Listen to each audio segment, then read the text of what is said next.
The fascist militarist states of the Axis in World War II believed that the democracies, if you put enough stress on them, would break. And in a sense, World War II was fought on that proposition. And instead, what we found was it was the democracies that stood up under the strain, and it was the Axis authoritarian militarist model that broke. World War II was a struggle between competing visions of how to organize a society. I've spent a lot of time in my first two books, and I will spend quite a bit more in my third book, paying attention to the issues of media, press, propaganda, how the war was presented to the civilian populations of the various countries. This is a subject that I believe is very important. It has received surprisingly little attention in the literature of World War II. Why another history of the Pacific War? There's a certain amount of fatigue which I've detected, and indeed I share, with just the enormous pile of books that have been published that continue to come out every year. World War II is, in a sense, overpublished. If you look just at the number of books published about certainly the war in Europe, but also the war in the Pacific, the sheer number of them is rather impressive. Every aspect of the Pacific campaign has received a good deal of attention, so it certainly is a mature literature.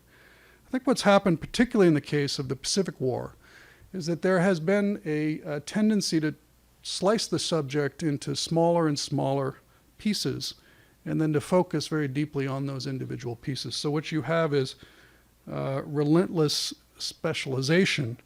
And what that results in over time is a literature which is very rich, but also very piecemeal. And this has been a larger problem, I think, in this world of military history.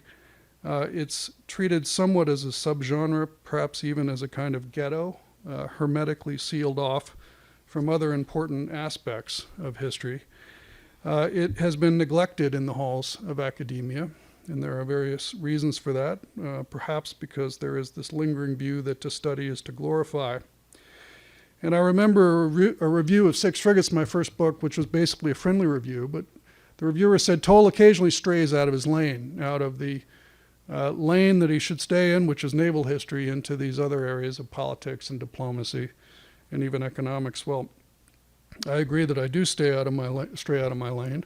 I've continued to do that, and I will continue to do it in the future. I think the stay in your lane mentality has been a problem in military history, even more so in naval history, which has often been treated as a subgenre of a subgenre, much of it written by scholars who are in one way or another affiliated with the U.S. Navy. The Pacific War has larger dimensions which deserve our attention.